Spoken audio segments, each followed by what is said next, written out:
welcome to Swigging Steve's Beers, Cheers and Tears. So this is, for those people that come and watch my beer review channels, you might want to switch off now because this isn't a beer review, it's just my review of the Formula 1. It's one of my other hobbies, hobbies, it's not really a hobby, one of my other interests, shall we say.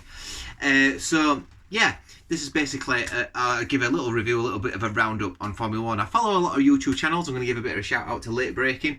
I really like their channel. They've got a good little thing going on there. I think they had Crunch Andog on the other day actually, so it just goes to show you how much social media and how much YouTube channels actually do have quite a lot of impact, and how celebrities actually are quite respectful towards that, which is really good. So, and with it being quite a small channel, I don't know how many subscribers I've got, but it's not ridiculously big. So Late Breaking, check those guys out, that's really good. Right, so here we are. What is my report on this Formula 1? I'm going to keep it really quick today. I'm short for time, but it's really late, this one. I'm sorry, it's nearly 2 weeks later. I've been on holiday. So yeah, I'm going to give... It weren't a great race, let's be honest. Circuit de Catalunya, Barcelona, it never provides particularly entertaining racing. It's difficult to overtake. It's a test track effectively, and I think that's the big question. Should it just be a test track or should it actually be Formula 1 track? And I do feel like it's passing its sell-by date pretty quickly. They were in an whether to put it on the calendar this year. They did put it on to try and bump it up to 24 races, was it this year? Something ridiculous, or 23, something bad like that, mad like that. But obviously it's come on this year because of the coronavirus and all the COVID issues, which is fantastic, which is brilliant because we do need those races. So it wasn't... In that respect, I was quite thankful for it this year because it were a filler race, I suppose. But I do feel like, yeah, it's past its sell by date a little bit. I forgot my bottle opener today because I have a drink while I'm doing this, and because I'm obviously review beers and real ales. This is Gem, and this is the beer I would be drinking normally, but I've got a bit of a sore throat today, so I'm not having any alcohol. But yeah, Gem, really solid from Bath Beers. Bath Brewery, really solid real ale, really good. I think it's calls itself an amber beer. Really nice, solid supermarket beer. Comes in at £1.50, so go and check that out. That's a nice beer as well. So, what am I going to put today? Well, first of all, I'm thinking back to 2 weeks now. It's like again Gasly in qualifying. What he's really showing his potential race pace again, or his potential qualifying pace. Completely out qualified Kvyat. Yeah, I think he went 7th or something, and he ended up in qualifying. Just absolutely unbelievable. So yeah, well done for that, Gasly. Who else did well in qualifying? It's quite notable. I think what we need to think about is Bottas. I think Bottas he's got some fast pace, hasn't he? Because he were less than, I think, 5,000ths of a second or something daft like that behind Lewis Hamilton. Very close. If we're regarding Lewis Hamilton the best qualifier of all time, we'll never know if he is the fastest, but let's say we regard him as the fastest of all time, and Bottas is on his toes all the time. Bottas therefore must be very fast at qualifying. So good qualifying result for Bottas there. I think he bottled it a little bit on the final lap of qualifying because he could have got Lewis Hamilton this week, and I think last year he did. I think he did get pole position last year. So well done to Bottas for that. What else? I don't really know what else happened. I don't think it was particularly interesting or particularly exciting.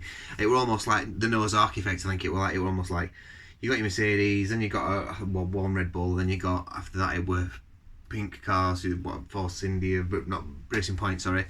And then it was McLaren, and that sort of effect. Album, obviously, miles behind Verstappen again. Was there a reason for it this week? Did he have like... Did they have like a points deduction, or not points deduction, but like some sort of penalty applied? I can't remember. But anyway, let's get on to the race results. So the first of all, the cheers go to... First cheers goes to Vettel. Well done, Vettel. I think he had a good race. He made that one-stop strategy work really well. He had a fantastic stint. I think, was it on the soft tyres? And he did like 20 more laps than most drivers, I think, or something ridiculous like that. Really, regardless, he did really good. A really good race. A little bit of fisticuffs over the radio.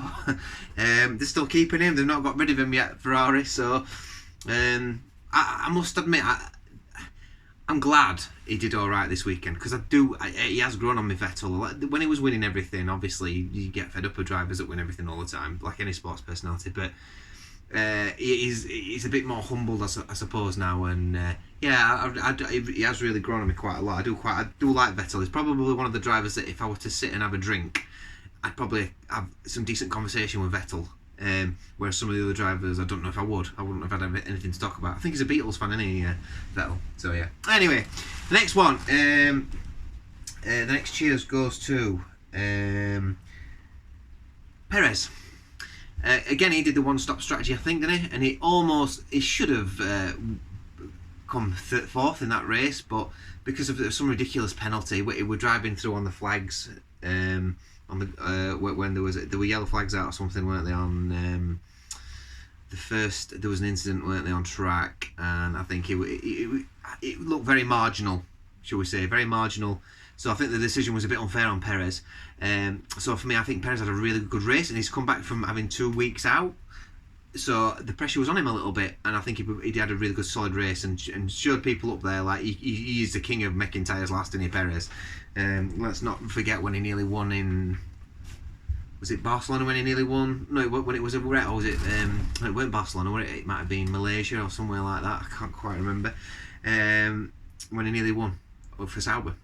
So, Perez, well done. I think he had a good race. Yeah, he gets up there for me. And then, last but not least, Carlos Sainz. I think it's notable this weekend that Carlos Sainz outqualified his teammate and outpaced him in the race. Solid job by Carlos Sainz, because that's the first time he's done that this season. And people think are either thinking one thing, either Norris is showing his true potential now and making the Sainz look more mediocre, or Sainz has took his foot off the pedal a little bit because he knows he's going to Ferrari. I think Sainz did really well this weekend, so really solid result. And last season he was fantastic, weren't he? He was everybody's driver, pretty much everybody's driver of the season. So yeah, okay, they're my 3 cheers, my 3 tiers. First of all, go to Renault. Renault, they were nowhere this weekend, one way or another. Ricciardo was okay. I think did he qualify in the top 10? I think he did. Ocon didn't get to last. Ocon had a bad race. Ocon had a pity, like, nondescript. I don't think much happened for Ocon. It was a bit like, race. So, I know it's not all down to the drivers, and obviously the car wasn't very good this weekend, but Renault as a whole, Renault get a bit shed a tear for Renault this weekend because it was a bad weekend for them, really. No points, especially after last weekend. I think Ricciardo finished, he got into the points, didn't he? In Silverstone, where he got the second race in Silverstone, he came 4th, was it? So, yeah. So that's that. Leclerc, he's going to be the next one, because I think Leclerc had a good race. I think he was racing the arse off that car, and I think had he did not come off the track, I think he would have come above Vettel. He would have finished above Vettel this weekend, even though Vettel made the one-stop work. Leclerc again was good. He was racy. It was good to see him and Norris having a bit of a fisticuffs. I think he's a really good driver. I think Leclerc is up there. He's just difficult to say whether I think he's better than Verstappen, but I think he is the real deal. I really do. But a shame that obviously his engine failed, an engine failure or something. So yeah, sorry Leclerc. And then last but not least, I didn't know, there's not a lot happened in this race. There's not a lot to talk about. The only thing that made it a bit more interesting is the pit stops and some of the drivers making that one-stop work. That made it a little bit interesting. But even so, not that good. Bottas. I'll put Bottas on there as well, because he didn't do that well on the start. He didn't get off the start line very well. Made it really easy for Verstappen, and then that's it, game over really. And it was nowhere for the rest of the race, really was he? So Bottas, did he get the fastest lap? He might have got the fastest lap. Or did Hamilton get it? I can't remember. I think Bottas might have got it. But not a great race for Bottas, which is a shame, because I think his qualifying was good and he nearly got on pole. Had he got on pole, he might have won that race as well. So yeah, that's that. So my overall analysis of the race, what would I give it out of 10? Well, if I'm going to be completely honest with you, it wasn't very entertaining. Like I said, the pits and the strategies made it a little bit more interesting. I I was going to give it 3 out of 10, but I think I'll give it 3.5 just because of the slight interest over on the pit rate. But that's it. It was a bit of a bore fest, and even like hardcore racing fans have said that they were falling asleep during that race. So that's my analysis of the race. I've been Swigging Steve. Please leave your comments below. Please check out. I'll put a playlist either there, or wherever I put the playlists, and that will have some of the other videos I've done for this. If you're new to the channel and you want to check out some of my other views. But if you want to check my beer reviews out, obviously there's playlists for those as well. And I'll see you next time. Bye.